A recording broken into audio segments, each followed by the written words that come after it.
Hello, Duhawks. Thanks for tuning in. Today's lecture, we will be talking about energy metabolism and kind of getting into an introduction related to such. So I'm going to get my PowerPoint pulled up here. Maybe, okay, there we go.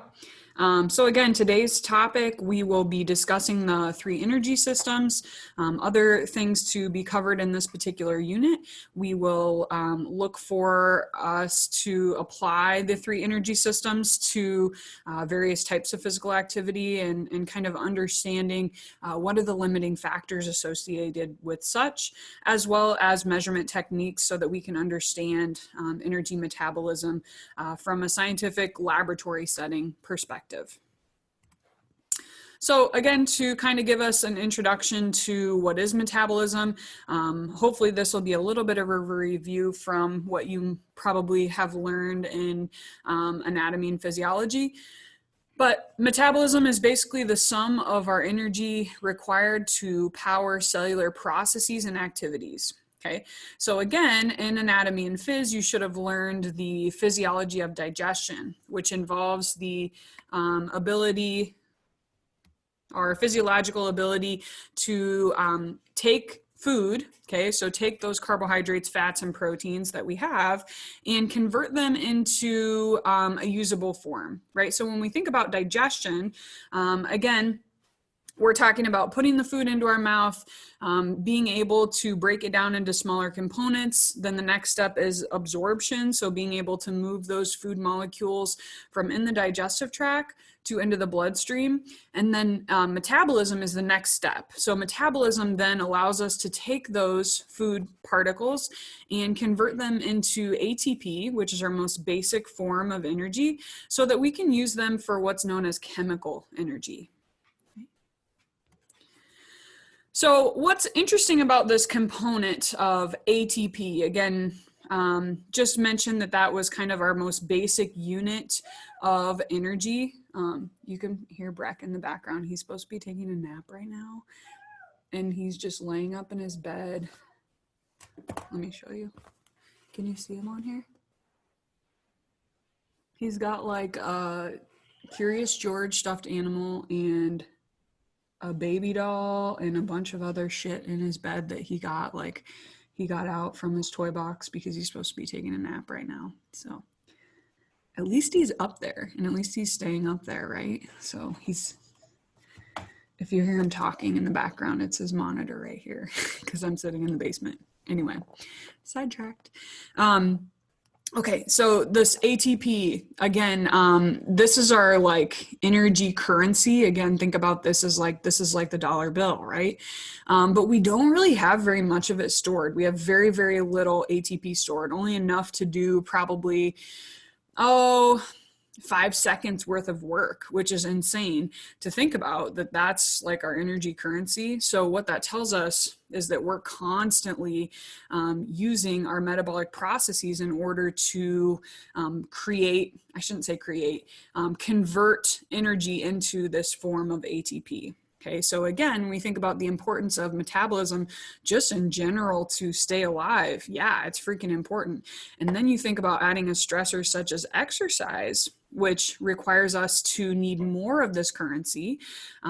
It's really important for us to be able to understand what's happening. Right?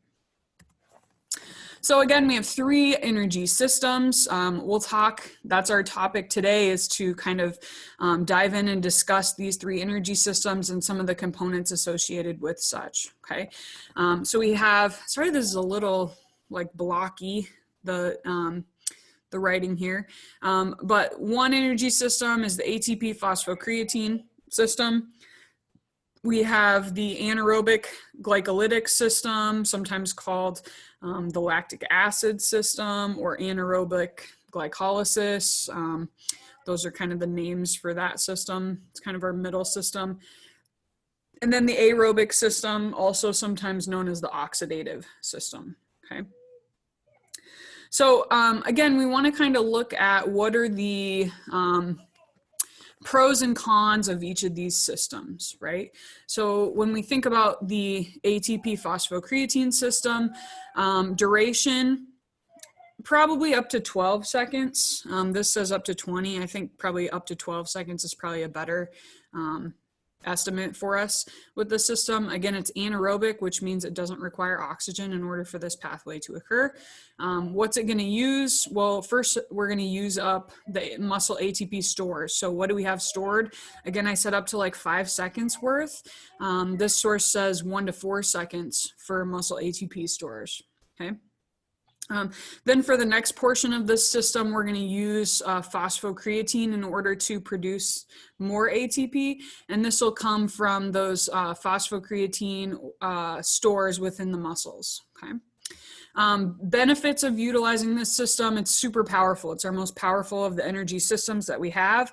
It is trainable, just like all 3 systems can be trainable. We can upregulate them with regular and focused exercise training. Okay. Cons with the system is it's easily fatigable. Okay, so if it only lasts us 12 seconds, it probably takes us 2 to 5 minutes after that 12 seconds in order for us to regenerate this pathway. Okay, so very easily fatigued, but we can produce a lot of power, a lot of force through these energy pathways very quickly. Okay. Anaerobic lactic acid system, or this glycolytic system, this system's my favorite system, probably lasts us up to 2 minutes in duration. And it's kind of this intermediate system, also anaerobic in nature, so it doesn't require oxygen in order to make the system a go.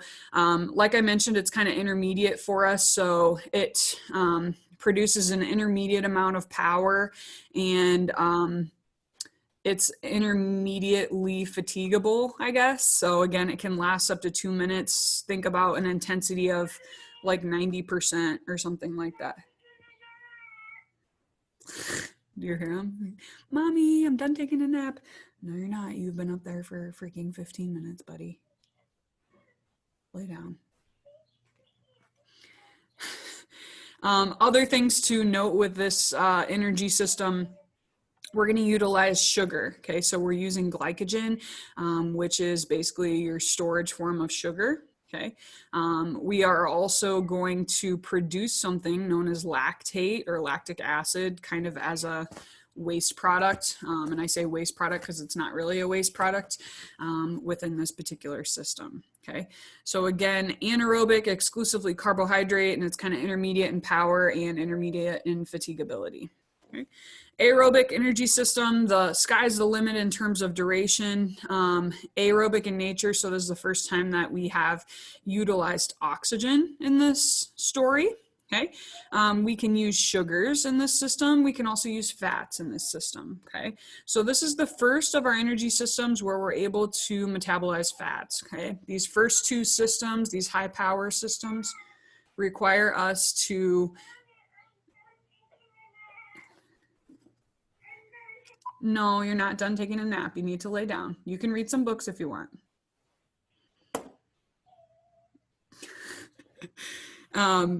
So again, these 2 systems are going to require us to use carbohydrates, and this system down here, we can use now fats or glycogen.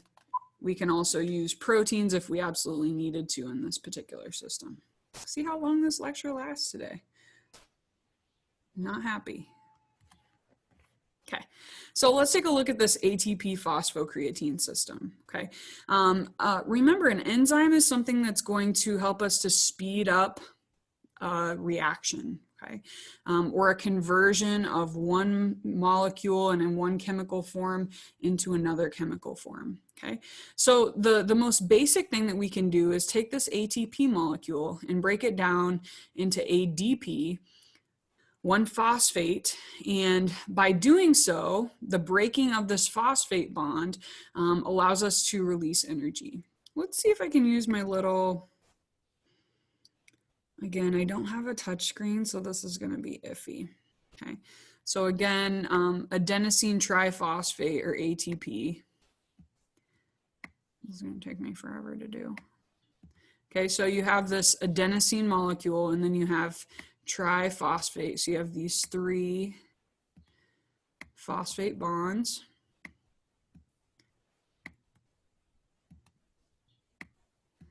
Be really neat if I had like a touch screen. Come on, Loris. Okay, so 3 phosphate molecules, okay? So the way in which I get, ooh, that's not what I wanted to do. The way in which I get energy from this system then is nipping off one of these phosphate bonds, okay? So if I nip off this phosphate bond, now I have an inorganic phosphate, an ADP, okay? Adenosine diphosphate, so 2 phosphate molecules. And that's what you see on this side of the reaction, okay? Now, ADP doesn't do a whole lot of good for us. It's kind of like a waste-ish product, okay?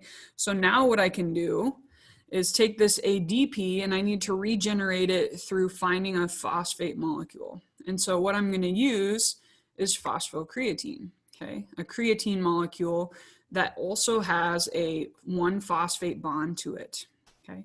So by using the enzyme creatine phosphokinase, also known as creatine kinase, it's the same thing, we can nip those things off. So basically I'm just gonna split phosphate with creatine, and now I'm gonna take this phosphate, I'm gonna hook it on to this ADP. Okay, so I add on a phosphate to ADP, and that allows me to then have another ATP molecule, okay? So again, the first part of this system just simply involves taking the ATP that I have stored in that muscle, and I'm gonna break it down to ADP and phosphate, okay? Again, maybe that lasts me 5 seconds. Once I'm done with that, I'm able to then use any phosphocreatine that I have stored in the muscle and take the phosphate off of that in order to regenerate that ADP. Again, depending on my training status, if I use this system regularly and I stress it in a chronic way, I might be able to get 12 seconds of work out of the deal, okay? Other things to note with this system, the only other thing I wanted to mention was that it occurs in the cell cytosol or the cell cytoplasm. Okay, next energy system is the glycolytic system or anaerobic glycolysis. And basically when you hear the term glycolysis, now I'm like loving the pen. I just wish I had a touch screen so I could like do it smooth. I'm gonna take a glucose molecule. I'm gonna go through 10 to 12 different enzymatic like conversions. Imagine this is like an assembly line until I get something known as pyruvate, or sometimes called pyruvic acid, okay? For purposes of this class, I don't need you to know every single step in this process. What I do need you to know is that glycolysis involves taking a glucose molecule and converting it in all these like fancy things till the point to which we get a pyruvate molecule, okay? Again, when we think about glycolysis, this can be aerobic or anaerobic in nature, okay? And we'll talk about what determines which pathway here coming up in a hot second, right? So what determines whether or not we're gonna do anaerobic glycolysis or aerobic glycolysis? Again, let me show you what happens in each and then we'll talk about why, right? So I'm gonna take a glucose molecule and convert it into pyruvate or pyruvic acid, oops, as mentioned on the previous slide. So this happens no matter what, right? So no matter what pathway I'm gonna follow, that's the first step, okay? Now, if I want to be aerobic in nature, I'm gonna take this pyruvate molecule. It's gonna be converted into acetyl-CoA. It's gonna move into the mitochondria and enter into the Krebs cycle. Okay, so the acetyl-CoA molecule is feeding into the next process in the aerobic system, which is known as the Krebs cycle. Okay, the other option that I have is I can take this pyruvate molecule, and also notice that I have this other molecule associated with pyruvate known as NADH, okay?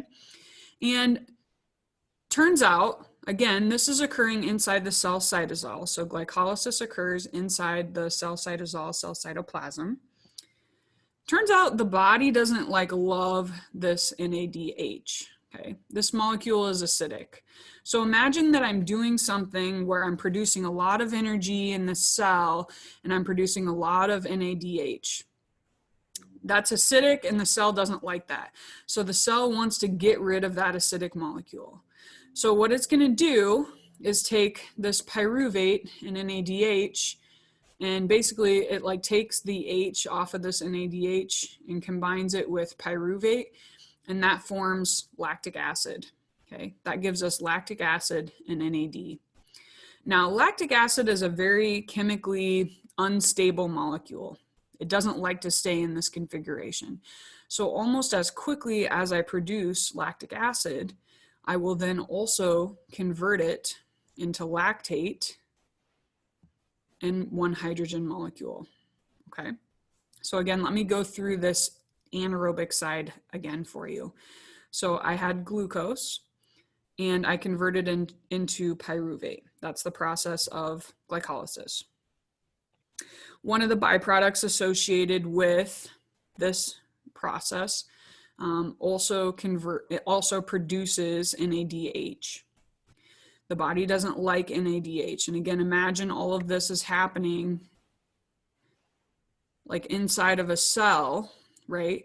And so as I start to have the NADH building up, the cell doesn't like that. It's becoming more acidic, and that's going to prevent the cell from doing its best job. It's preventing the cell from living its best life, basically, because as that cell becomes acidic, that's going to limit its ability to do a bunch of shit that we like it to do, okay? Like contract the muscles. So we got to do something with this NADH. So what I'm going to do is I'm going to take the H off of this, basically combine it with pyruvate, and that creates something known as lactic acid. Okay? Lactic acid is a very chemically unstable molecule. So as soon as it is in this configuration, it will almost immediately then reconfigure itself into lactate and a hydrogen molecule. The good news with this configuration here is I can do something with it now. The cell's like, I need you to get this shit out of here so I don't have to deal with it.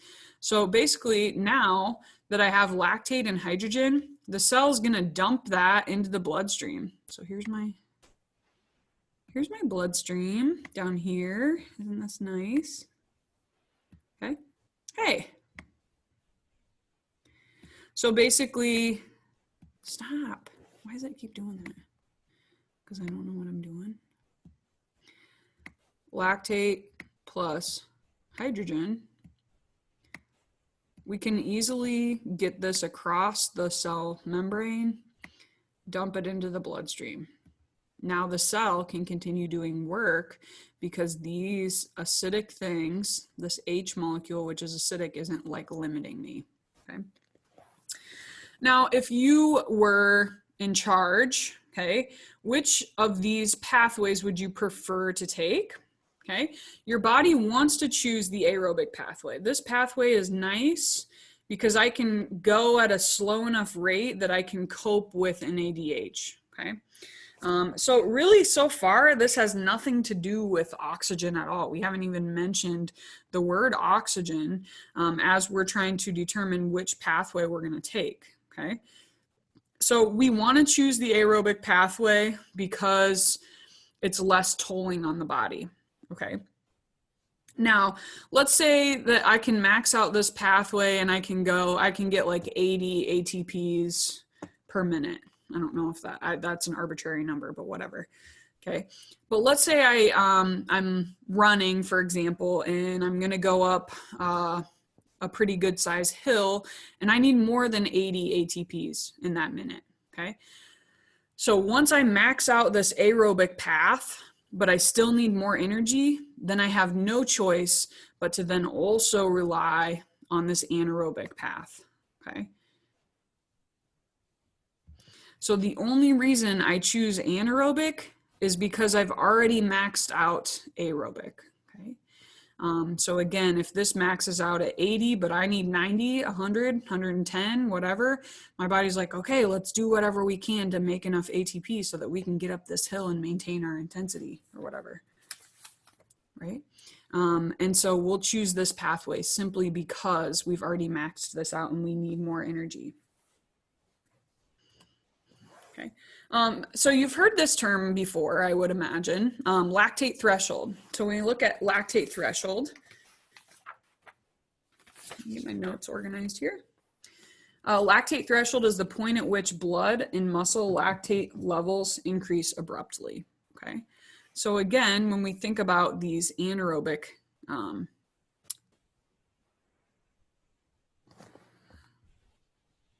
systems,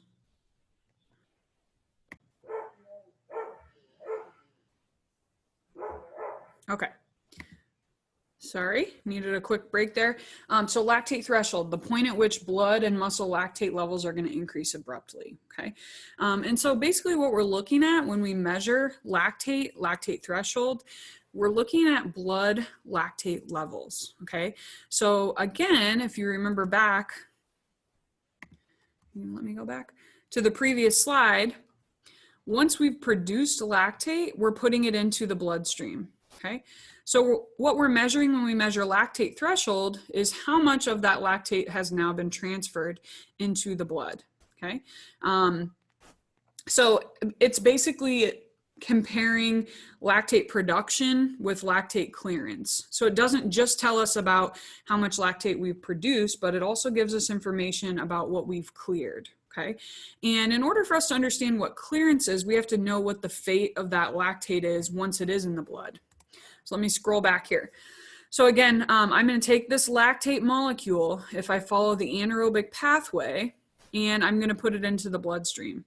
Okay, what happens next?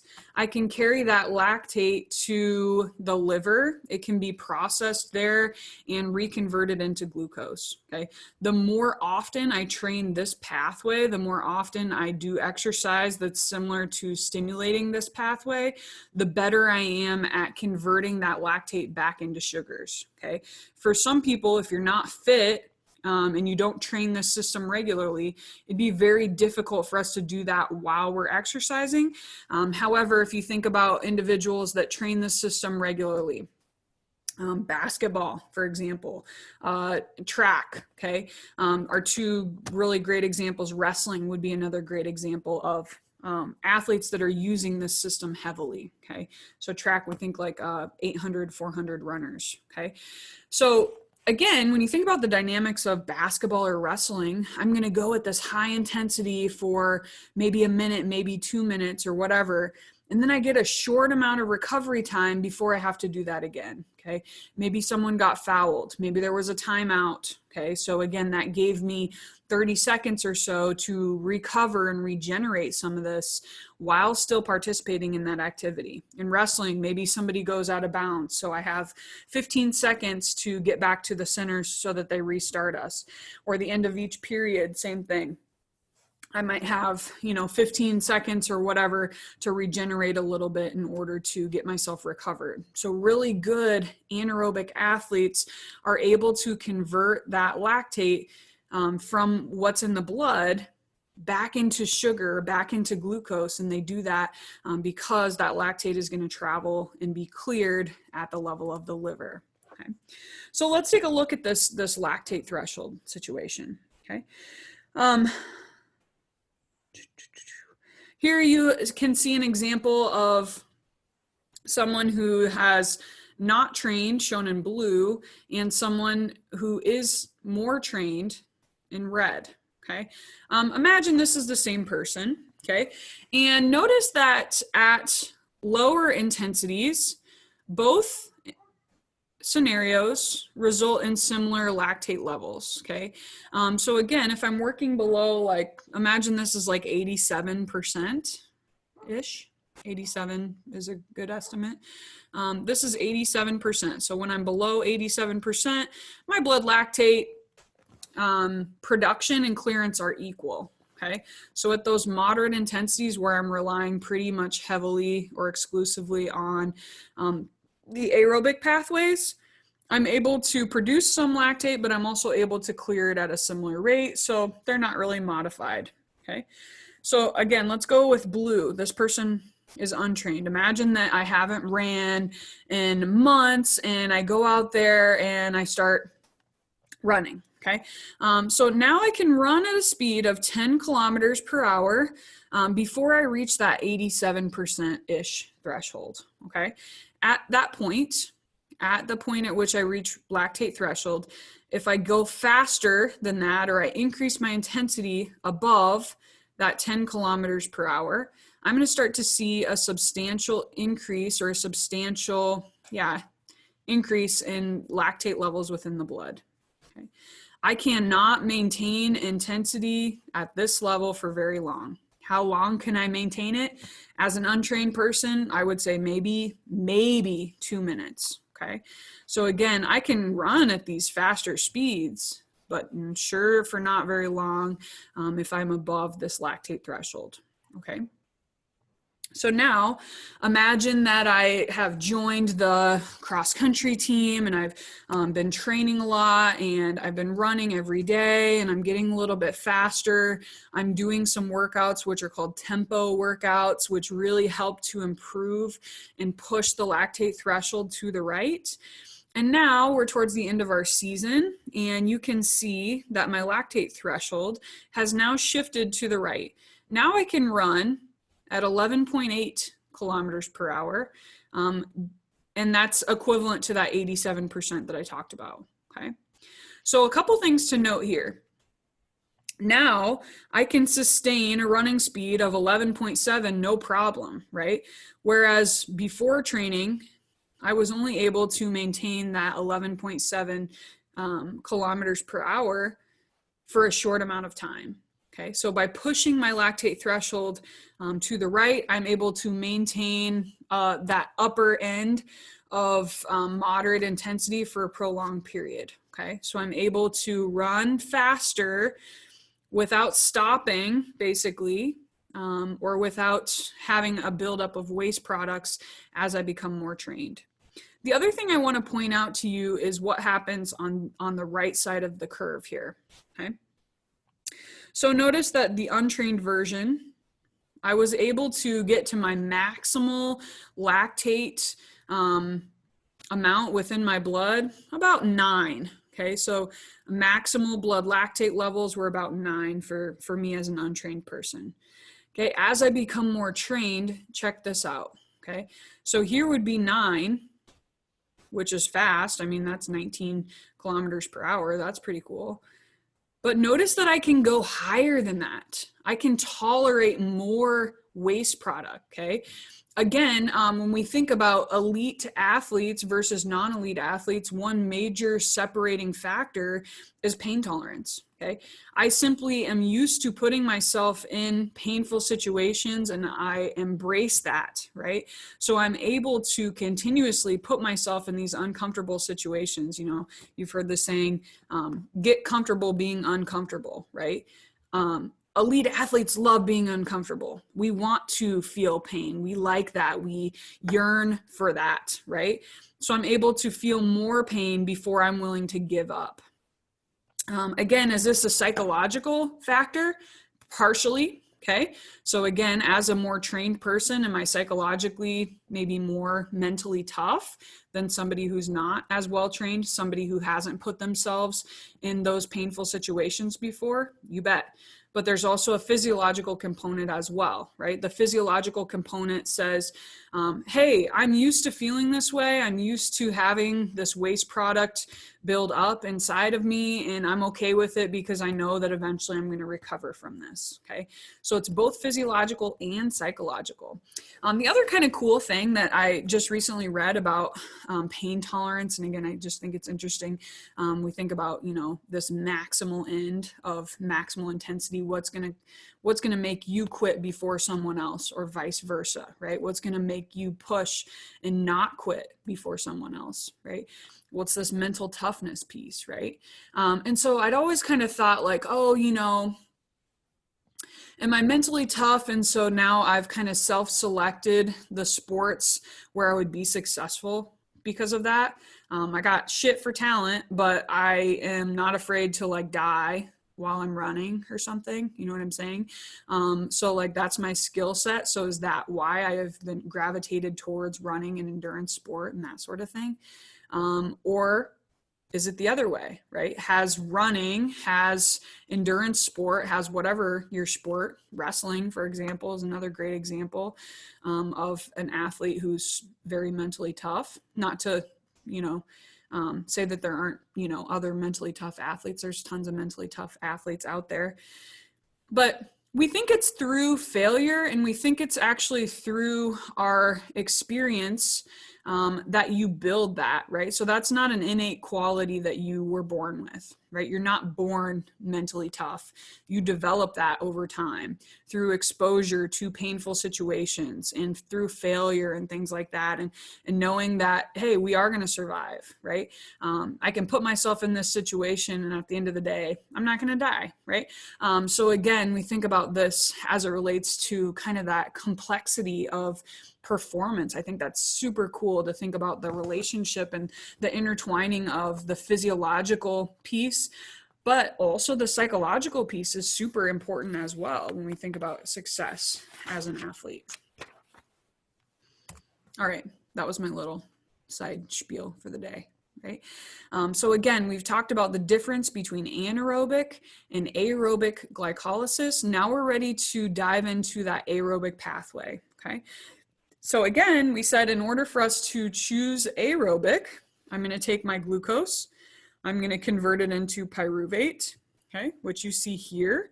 And this is all within the cell cytosol. The next step, the key linkage to glycolysis in the Krebs cycle is what happens in this pathway, okay? So now I'm going to take this pyruvate molecule and I'm going to travel through this special transport protein into the mitochondria where I'm then converted into acetyl-CoA. Okay. So the key linkage between glycolysis and the Krebs cycle is a enzyme known as pyruvate dehydrogenase, or PDH. Okay, so PDH is PDH is the enzyme that's needed in order for this conversion to happen. Again, if I am a endurance person, I do this a lot, then I'm going to have a lot of PDH in order to allow this process to continue. Okay. Yeah. Okay. So next, you'll see up here is kind of where we left off. Okay, so we had pyruvate and we converted that through this enzyme known as pyruvate dehydrogenase, or PDH. And this is going to allow me to convert pyruvate into acetyl-CoA as we slide inside to the mitochondria. Okay. One thing I want to show you, and this will be important on your next slide.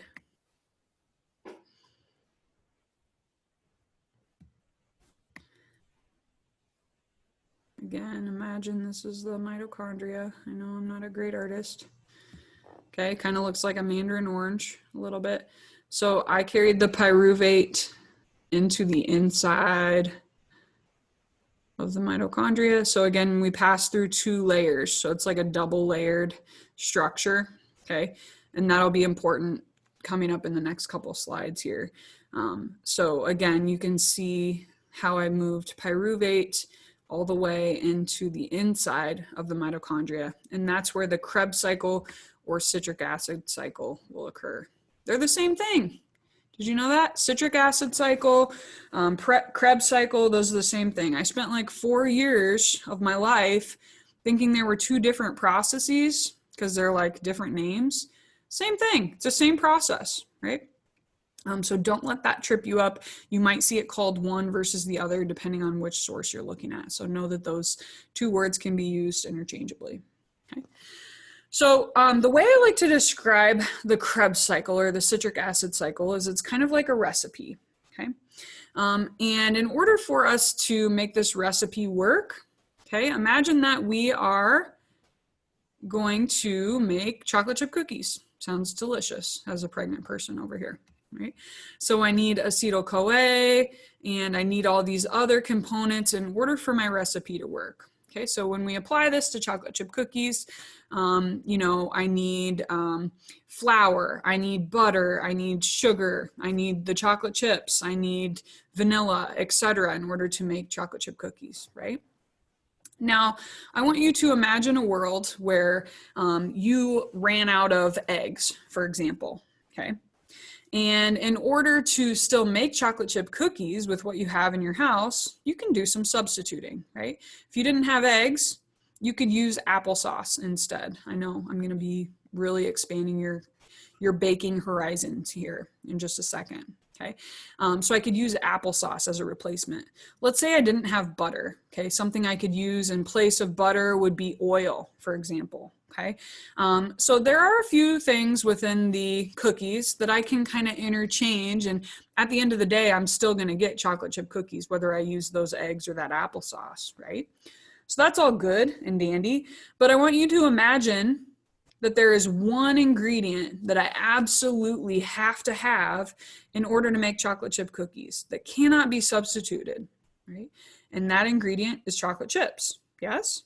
Okay, so I absolutely need chocolate chips in order to make chocolate chip cookies. There's no way around it, okay? So imagine that within this Krebs cycle recipe, the carbohydrates serve as those chocolate chips, okay? I absolutely have to have carbs in order to get this process going. However, this is the first time within these metabolic pathways that we've discussed where I can also use fats or proteins, okay? So, for example, I can convert some amino acids or some proteins into alpha ketoglutarate, okay? So maybe that's your substitution for your eggs. I put the applesauce in place here. Okay. Instead of butter, again, maybe I'm going to use oil. Okay. So again, that's maybe the place where I'm inserting fat in instead of the carbohydrates. Okay. One thing to note about that, it's sometimes said that fats burn in a carbohydrate flame. Okay. So in order for us to use fats, and the way we use fats is in this pathway, I have to have carbs to get things going. I have to have those chocolate chips in order to allow that recipe to actually work, right? So when we say that fats burn in a carbohydrate flame, what we're really meaning is that we have to have carbs in order for fat metabolism to work. Okay, it's absolutely essential, and that's how this process works. Okay, so again, things to know about the citric acid cycle or the Krebs cycle. Again, it occurs inside the mitochondria, involves acetyl-CoA and a recipe of other things. Again, you don't need to know every name of all these intermediates for this class. You would if you take a more advanced biochemistry class, like in grad school. For sure, you'll need to know all those. But for our purposes, just kind of understand the general idea with it. Other things to note, it's part of the aerobic pathway.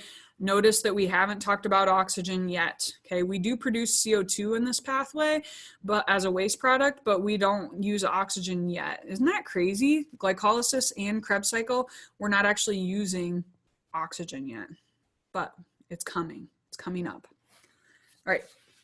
I think I'm good on the old Krebs here. Let's see, how many slides did I want to do today? I have a couple more.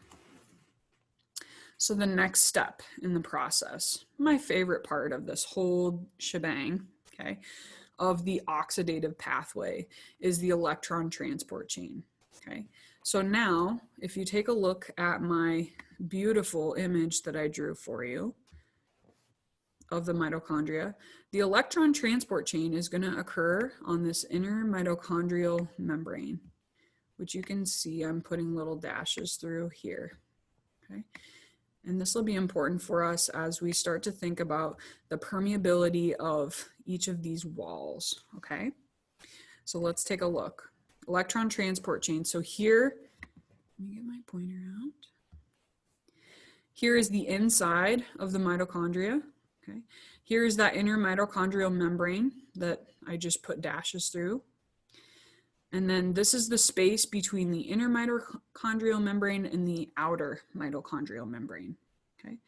So basically what we've been doing both in glycolysis and in the Krebs cycle is kind of building up these NADH and FADH molecules that we're now able to cash in for energy. Okay. Have we produced some ATP? Yes, we have. Okay. But the majority of what we've done so far is produce NADH and FADH so that we can now cash those in for energy. Okay. The electron transport chain is responsible for producing like 90% of the ATP that we have in the body. So it's pretty freaking important.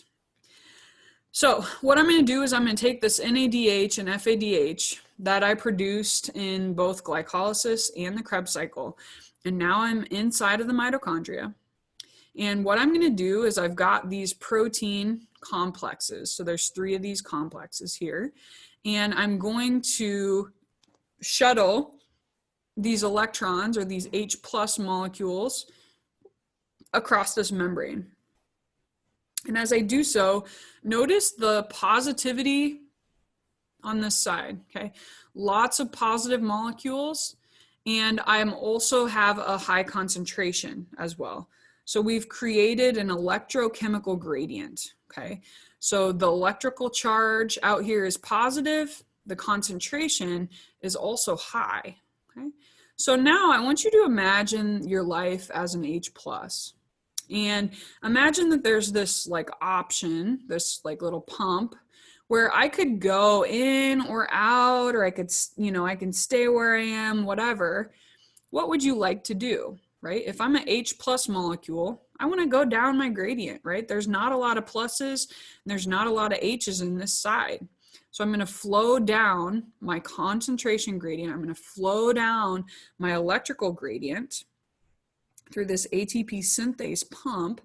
And this, my friends, is going to spin around like a little Ferris wheel thing, okay? And that is what produces ATP. This is where we get 90% of the ATP that we have, okay? I'm going to take ADP, I'm going to take a phosphate, I'm going to combine those together, and that's going to allow me to produce 90% of the ATP that we have, okay? Pretty freaking crazy to think that almost all of the energy that we have is based on movement down a gradient, just simply down an electrochemical gradient. It's just perfect. It's just fascinating. The body is a complicated system, right? It's a very complex machine, but it's just simply fascinating to kind of start to understand all the ins and outs of all the things that happen in order for us to just live. I just think that's freaking cool because I'm a nerd, I know. All right. So I think we'll end there for today.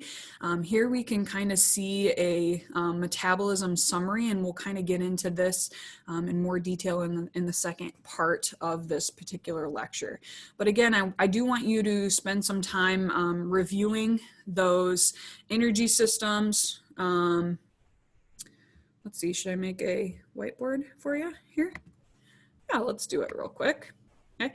So again, I want you to be able to compare and contrast the 3 energy systems. Okay, so that's one of our functions today. So know the pros and cons of the ATP phosphocreatine system, the anaerobic glycolytic system, and the aerobic pathways as well. Okay, so it's important for us to understand each of those 3 pathways, which systems are anaerobic, which are aerobic. Okay, how long does each system last? Which systems can I use carbs? Which systems could I use fats? Which system could I use proteins as a fuel? Okay, so those are some things that would be important for you to kind of review and really think about. I guess I'm not going to use the whiteboard as we kind of finish up this first little segment of our metabolism unit. Okay, again, if you do have questions on the specifics of this, I would say this is the hardest portion of the online.